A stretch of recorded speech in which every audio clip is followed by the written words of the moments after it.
السلام علیکم ناظرین، میں آپ کا اپنا میزبان ملک قاسم امان دیکھ رہے ہیں CCNI نیوز۔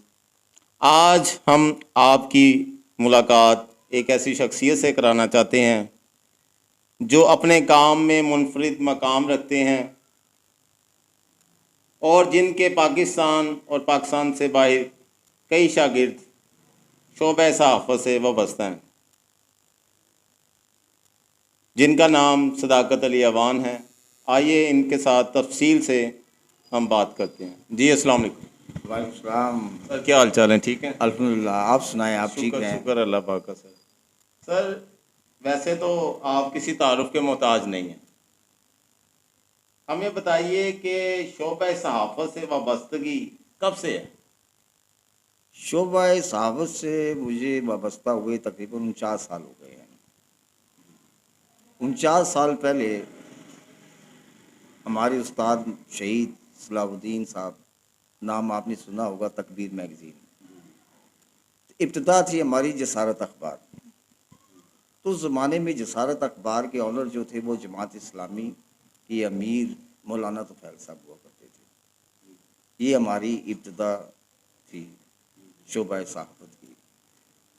ہمارے استاد اللہ تبارک تعالیٰ ان کو جنت نصیب فرمائے، وہ دنیا کے بہت بڑے مانے ہوئے ایک صحافی تسلیم کیے جاتے ہیں، ہیں اور رہیں گے، کیونکہ شہید کبھی بھی مرتا نہیں ہے، وہ زندہ ہو۔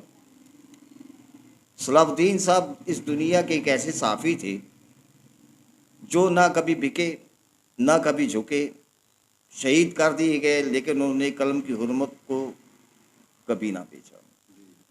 تو ہماری بھی کوشش یہی ہوتی ہے، جو استاد تھے ہمارے، ہم بھی انہی کے نقش قدم پر آج تک چلنے کی کوشش کر رہے ہیں۔ شعبہ صحافت میں افسوس اس بات کا ہے کہ آج موجودہ دور میں چونکہ نفسا نفسی کا عالم ہے، لوگ آنے والے نوجوانوں کو صحیح طور پہ گائیڈ نہیں کرتے، بتاتے نہیں کہ شعبہ صحافت بیسیکلی ہے کیا۔ کیونکہ ہمارے نوجوان نسل کو، چونکہ ہمارا ملک کا چوتھا ستون ہے صحافت جو ہے، اب جیسے نوجوان ہیں، اب ہم تو اس عمر کی اس اسٹیج پہ پہنچ گئے ہیں کہ اب آپ جیسے لوگوں کو آگے آنا چاہیے، کیونکہ ہمارے ملک کی بدقسمتی یہ ہے کہ اس وقت جو صحافیوں کو کام کرنا چاہیے وہ نہیں کر رہے ہیں۔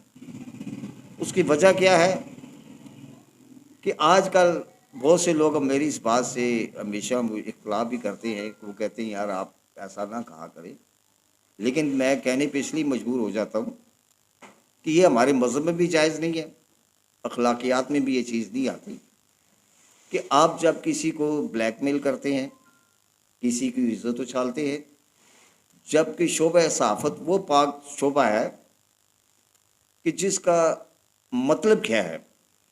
ہمارے آج کل کے بے شمار ہزاروں صحافی ہیں، ان کو صحافت کا مطلب نہیں پتہ۔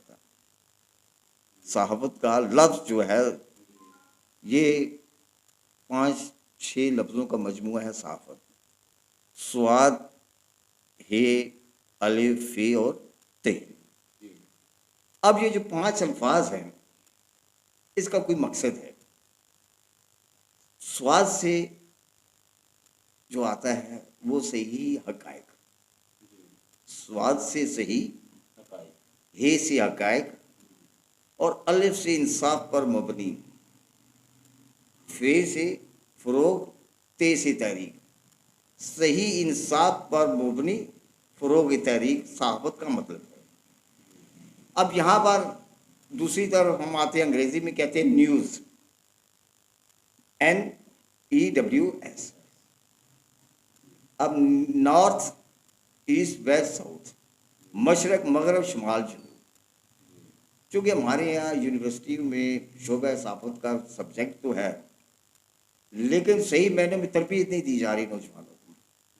بہت ساری چیزیں ایسی ہوتی ہیں شعبہ صحافت میں کہ جب آپ تھیوری پڑھتے ہیں نا، جب آپ پریکٹیکل میں آتے ہیں تو بہت ساری ایسی چیزیں ہوتی ہیں جو پریکٹیکل میں سامنے نہیں آ جاتی ہیں، تھیوری میں نہیں ہوتی ہیں، وہیں سے پھر وہ نئی جو چیزیں آتی ہیں پریکٹیکل میں وہ پھر تھیوری میں شامل ہوتی ہیں۔ تو آپ جیسے نوجوانوں کو یہ چاہیے کہ ملک کی خدمت کرے، نہ یہ کہ وہ آج کل جو ہمارے یہاں لفافہ ازم چل رہا ہے، یہ چلیں جی ملک کے لیے کوئی نہیں سوچ رہا۔ ہمارے کو اس وقت سب سے جو ضرورت ہے نوجوان ساتھیوں کو، میں تو یہی کہوں گا کہ ملک کے لیے کچھ کرے۔ ایسا جذبہ آپ جیسے نوجوان آگے بڑھیں گے، آئیں گے۔ ہم تو ابھی اس عمر کے اس اسٹیج پہ ہیں، اب ریٹائرمنٹ پہ ہیں، ابھی تو اضافی اس پہ چل رہے ہیں کہ اس وقت ویزا آ جاتا ہے نکل لیں ہم۔ تو ہم بس یہی کہیں گے آپ لوگوں کو کہ آپ لوگ جو ہے اس ستون کو مزید مضبوط کریں، کیونکہ یہی ہمارا سب سے چوتھا مین ستون ہے کہ اگر ہم جیسے لوگ بھی اگر اصلاح نہ کریں اپنے معاشرے کی، اپنے لوگوں کی، چونکہ اس وقت آج سے 75 سال پہلے ہم ایک قوم تھے، ایک لیڈر تھا۔ آج سے 75 سال پہلے ہم قوم تھے، ایک لیڈر تھا۔ آج ہم ہجوم ہے، ہر آدمی لیڈر ہے، ہر آدمی آج لیڈر ہے، اور ہماری جو قوم تھی وہ آج ہجوم کی شکل میں آ گئی ہے۔ ہم بھی اس ہجوم کو ختم کرنا چاہیے اپنے قلم کی طاقت کے ذریعے۔ قلم کی طاقت ایک ایسی طاقت ہے جس سے آپ پورے معاشرے کو سدھار سکتے ہیں، لوگوں کی اصلاح کر سکتے ہیں۔ آج ہمارے ہاں شعبہ صحافت کا وجود دنیا میں کیوں آیا؟ شعبہ جو ہے یہ صحافت یہ آج سے نہیں ہے، یہ صدیوں سے چلا آ رہا ہے۔ یہ حضرت ابو بکر صدیق رضی اللہ تعالیٰ عنہ کے دور سے اس کام کا سلسلہ شروع ہوا، لیکن آہستہ آہستہ آہستہ آہستہ آہستہ چلتے چلتے چلتے چلتے یہ آج سے تقریباً 350 سال سے یہ پراپر ایک سند کا اس کو درجہ دیا گیا۔ کیونکہ اس زمانے میں کیا ہوتا تھا کہ لوگ کاغذوں پر لکھا کرتے تھے، پتوں پر لکھا کرتے تھے، پیغام رسائی جو ہوتی تھی نا وہ اس کے ذریعے ہوا کرتی تھی۔ پر ایک وقت ایسا آیا، ہاں ایک چیز اور آپ کو بتاتا چلوں، چونکہ ہمارے پاکستان کا یہ جو پنجاب ایک ایسا خطہ ہے، ہمارے ہاں اس پنجاب کی سب سے بڑی جو کوالٹی ہے، اردو کو متعارف کروانے والا بر صغیر ایشیا ہندوستان کے اندر پنجاب ہے، اور اردو سے لکھی بھی پنجاب میں جاتی ہے، اور اس کا جو پریس کا جو موجد ہے وہ پنجاب ہے۔ ہمارے یہاں لاکھوں ایسے لوگ ہیں جن کو یہ معلوم نہیں ہے کہ یہ کہاں سے سلسلہ شروع ہوا، یہ یہاں پنجاب سے شروع ہوا۔ یہاں پر اب جیسے جرمنی میں بڑے بڑے رائٹر پیدا ہوئے ہیں، شیکسپیئر ہیں، برنارڈ شاہ ہیں۔ ہمارے یہاں بر صغیر میں جیسے آغا شیر کشمیری صاحب تھے، ایک زمانہ ہوتا تھا ہمارے یہاں صلاح الدین صاحب ہے، اس کے بعد مجید نظامی صاحب ہیں، عارف نظامی صاحب ہیں جنہوں نے نمایاں وقت پاکستان سے پہلے، محمد علی جناح صاحب نے اس کی بنیاد رکھی تھی ڈان اخبار کی، وہ اس کے بانی ہیں ڈان اخبار کے۔ میر خلیل الرحمان صاحب، بڑے دکھ اور افسوس کی بات ہے، خیر وہ بھی دنیا سے جا چکے ہیں، کہ یہ ایک ہاکر تھے، انہوں نے محنت کر کے جنگ اخبار کو شروع کیا۔ پاکستان بننے سے 8 سال پہلے انہوں نے جنگ اخبار شروع کیا، چونکہ نوائے وقت بھی اسی زمانے کا ہے، ڈان بھی اسی زمانے کا ہے۔ ابتدا میں یہی سارے چلتے رہے، بعد میں پھر یہاں لاہور سے ایک چٹان اخبار شروع ہوا، اس طرح کے اور بہت سارے پھر سارے سلسلے شروع ہوئے ہیں۔ لیکن ہمارے یہاں سب سے بڑی بدقسمتی یہ رہی ہے کہ جب تک ہمارے ملک کے اندر میر خلیل الرحمان صاحب زندہ رہے، انہوں نے پاکستان میں کسی اخبار کو چلنے نہیں دیتے تھے کہ سوائے ایک جنگ اخبار کے علاوہ کوئی اخبار نہ چلے۔ اب چونکہ جنگ اخبار کے ساتھ ساتھ نوائے وقت اور ڈان چونکہ اس کے ساتھ کے تھے، اس لیے وہ ان کو بیٹ نہیں کر سکے۔ آخر انہوں نے نیوز جو ایشو اخبار شروع کیا تھا، دی نیوز، وہ اس سوچ کے کیا تھا میر صاحب نے کہ یار کہ چلو ہم کسی طرح ڈان کو بیٹ کرتے ہیں، لیکن وہ پھر بھی نہ کر سکے۔ بات یہ کہ شعبہ صحافت ایسی چیز ہے کہ جس میں پردہ رکھنے کا حکم ہے۔ ہمارا مذہب بھی سکھاتا ہے کہ آپ اگر کسی کا پردہ رکھیں گے تو اللہ آپ کا پردہ رکھے گا۔ شعبہ صحافت بہت پاک شعبہ ہے، ہم اس میں قطعاً اس چیز کی اجازت نہیں ہوتی شعبہ صحافت میں کہ آپ کسی کی جناب پہ آوازاری کریں، کسی کو بلیک میل کریں، کسی کی برائی کو عیاں کریں۔ آج ایسا ایک وقت آ گیا ہے بدقسمتی سے کہ آج اتنے گروپ نظروں میں آ رہے ہیں کہ جس میں بے تحاشا ایسی واحد قسم کی جو ہے نا لوگوں آتی ہیں، باتیں کرتے ہیں. ذاتیات پہ نہیں آنا چاہیے. ہر انسان کا ایک ذاتی فعل ہوتا ہے، خواہ وہ مرد ہو خواہ عورت ہو. اگر ذاتی بات پہ اگر آتے ہیں تو شعبہ صحافت میں آ جاتی ہے. شعبہ صحافت ایک ایسی چیز ہے کہ آپ جو ہے نا بالکل کسی کی طرفداری نہ کریں. اب ڈیجیٹل ہوگا دیکھیں، یہی صحافت ہے، یہی صحافت کا مقام ہے. اچھا امان صاحب، آپ مجھے یہ بتائیے کہ آپ نے ابتدا صحافت کی کس ادارے سے کی؟ میں نے بتایا نا کہ سن 1972 میں جسارت اخبار سے شروع کی تھی. تو اس وقت مولانا توفیل صاحب بتایا نا کہ اس کے تھے انویسٹر تھے. تو ایک دن وہ ایک آرٹیکل لے آئے تو کہنے لگے جی آرٹیکل آپ چھاپ دیں.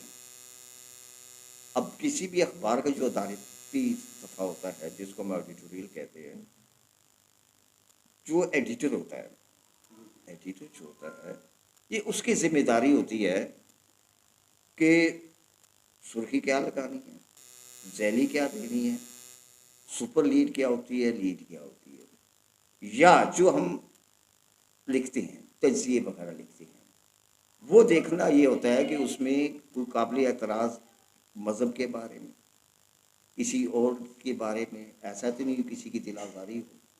یہ ایک ایڈیٹر کی ذمہ داری ہوتی ہے کہ وہ بہت سوچ سمجھ کے وہ چیز چھاپتا ہے. تو وہ لے کر مولانا توفیل صاحب ایک لے آیا داریہ، انہوں نے کہا جی آپ نے یہ چھاپنا ہے. جب انہوں نے پڑھا تو انہوں نے کہا جی میں تو نہیں چھاپتا، اس لیے کہ ادارہ جس بات کی مجھے تنخواہ دیتا ہے اسی بات کی دیتا ہے کہ میں ایڈیٹر ہوں. یہ میری صوابدید پہ ہے کہ میں نے کیا چھاپنا ہے. اس بات پر اختلافات ہو گئے. اس زمانے میں ہم لوگ 13 بندے تھے جو پکے تھے جسارت میں کرتے تھے. پھر ہم لوگوں نے اکٹھے جسارت اخبار کو ریزائن دے دیا.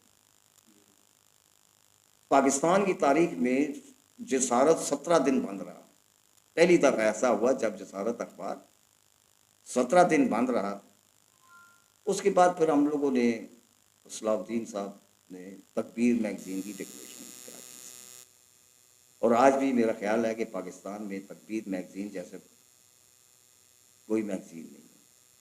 حالانکہ اس کی دیگر دیکھیے ہمارے یہاں لاہور کے بڑے سینئر صحافی ہیں مجیب الرحمان شامی صاحب، انہوں نے زندگی شروع کیا، اس کو دیکھتے ہوئے زندگی شروع کیا، لیکن وہ اس کو بحال نہیں رکھ سکے. تو بات یہ ہوتی ہے کہ کوئی بھی ادارہ ہوتا ہے نا، ادارہ بنانا کوئی مشکل نہیں ہوتا، اس کی ساکھ اور اس کو برقرار رکھنا ضروری ہوتا ہے. یہی آپ لوگوں کو مشورہ ہے کہ آپ لوگ نئے لوگ ہیں، ابھی جوان ہیں، اس جذبے کے ساتھ کام کریں کہ ملک اور قوم کی اصلاح کریں. ہمیں اس وقت ہمارے شعبے کی سب سے بڑی ذمہ داری یہ ہے کہ ہم اپنے لوگوں کو یکجا کریں. ہمیں پھر ایک لیڈر ڈھونڈنا ہے. ہم اس ہجوم کو ختم کرنا چاہتے ہیں، ایک قوم کی شکل بننا چاہتے ہیں، اور وہ آپ لوگ ہی کر سکتے ہیں. اس کے علاوہ اب آپ جو جی آپ مجھے یہ بتائیے گا کہ شعبہ صحافت میں جو آج کل ہمارے پاکستان میں ایک علیحدہ ایک ٹرینڈ چل گیا ہے کہ جی یہ صحافی پی ٹی آئی کے ہیں، یہ صحافی نون لیگ کے ہیں، یہ صحافی ادر پارٹی کے ہیں. اس چیز کو آپ جب دیکھتے ہیں تو آپ کو کیا لگتا ہے کہ یہ صحافت کے ساتھ کھلواڑ نہیں کیا جا رہا؟ بالکل ایسا ہی ہے. بات یہ ہے کہ صحافی کو جو ہے نا وہ نیوٹرل ہونا چاہیے، چونکہ پارٹیاں جو ہیں حکومتیں آنے جانے والی ہیں. صحافی ایک ایسا شعبہ ہے، صحافت کا ایک ایسا شعبہ ہے کہ یہ مستقل ہیں. ہم لوگ یہ تو الگ بات ہے نا، اگر آپ کسی کے نامینیٹ ہو جاتے ہیں جی یہ فلاں پارٹی کا، یہ فلاں پارٹی کا، یہ فلاں پارٹی کا، وہ پھر صحافی تو نہ ہوا نا، وہ تو لوٹا ہوا. اس کا مطلب یہ ہے کہ آپ پھر وہی والی بات جو میں نے پہلے بھی کی تھی، ذات صحافت والی بات، تو آج کل وہی سارا سلسلہ چل رہا ہے. آج کل مجھے اس کی تھوڑی سی دیکھتے ہیں یار اس کے اندر کوئی خامی ہے، کوئی چیز ہے، اس کو بلیک میل کرتے ہیں، لفافہ لے لیتے ہیں، اس کے بعد واہ واہ کرتے ہیں. اب ایک وقت ایسا ہوا کرتا تھا جس زمانے میں ہم لوگ ایز اے ایڈیٹر کام کرتے تھے، کوئی ایسی خبر ہم لگاتے تھے چونکہ رپورٹر جو ہوتا ہے بڑی محنت سے خبر نکال کے لاتا ہے. اخبار ادارہ جو ہوتا ہے نا، اس کے جو سکول، یہ جو مین ریڑھ کی ہڈی ہوتی ہے نا، 3 بندے. پہلے نمبر پہ ایڈیٹر، دوسرے نمبر پہ کرائم رپورٹر، تیسرے نمبر پہ چیف رپورٹر. اور پھر ہمارے ایک اور چیز آپ کو بتاؤں، آج ایک مسئلہ ایسی باتوں میں ایک بات آئی آپ لوگوں کی نالج کے لیے ہے. ایک ایڈیٹر ہوتا ہے، ایک آج کل ساتھ لگا ہوا ہے چیف ایڈیٹر. چیف ایڈیٹر کی کوئی قانونی حیثیت کوئی نہیں ہے. بیسک جو ہے نا وہ ایڈیٹر ہی ہوتا ہے. اردو میں ہم مدیر کہتے ہیں، انگریزی میں ایڈیٹر کہتے ہیں. چیف ایڈیٹر ہاں اس صورت میں اگر آپ جیسے کہ کوئی بھی اخبار ہے، میگزین ہے، اس میں اگر آپ ایک ایڈیٹر رکھتے ہیں. اب اکثر آپ نے یہ دیکھا ہوگا پیشانی پہ لکھا ہوا تھا editor in chief. Editor in chief اس وقت آپ پیشانی میں لکھیں گے جب آپ خود ہی اس کو ایڈٹ کر رہی ہوں. اب یہاں پر کیا ہوتا ہے، نام بھی چل رہا ہے، اس کا اپنا بھی نام چل رہا ہے ایڈیٹر ان چیف، اور ساتھ ایڈیٹر کا بھی نام چل رہا ہوتا ہے، سب ایڈیٹر کا بھی چل رہا ہوتا ہے. اب لوگوں کو یہ نہیں پتا، آج کے لوگوں کو چیف ایڈیٹر کیا ہے، مینیجنگ ایڈیٹر کیا ہے، سب ایڈیٹر کیا ہے، نیوز ایڈیٹر کیا ہے، یہ نہیں لوگوں کو پتا. سب ایڈیٹر جو ہوتا ہے نا، جس وقت اخباری ہماری سند ہے، شروع سے ہم لوگ ہاتھ سے کتابت کرتے تھے. اب تو یہ کمپیوٹر کا دور آ گیا ہے نا. سرخیاں ہم ہاتھ سے لکھا کرتے تھے، ریورس ہم ہاتھ سے بنایا کرتے تھے، اسکرینیں بھی ہم اپنے ہاتھ سے بنایا کرتے تھے. آج تو کمپیوٹر کا دور آ گیا نا. اس زمانے میں آج سے 45-50 سال پہلے ہم لوگ ہر چیز ہاتھ سے تیار کیا کرتے تھے. اور یہاں تک کہ یہ جو چربی نہیں ہوتی ہے گائے بھینس کی، اس چربی سے ہم ریورس بنایا کرتے تھے.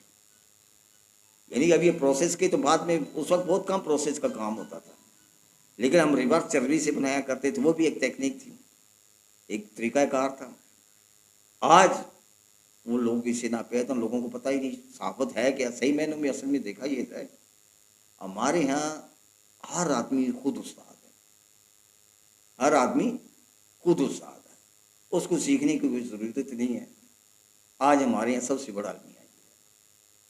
جی ناظرین، آپ نے ملک صداقت علی اوان کی یہ بہت سنہری الفاظوں میں گفتگو سنی، اور یقیناً ہمارے بھی نالج میں بہت زیادہ اضافہ ہوا کہ صحافت کا مطلب کیا ہے. اپنا اور اپنے ارد گرد کے لوگوں کا خیال رکھیے. کیمرہ مین ولید کے ساتھ ملک قاسم اوان، CCNI نیوز لاہور.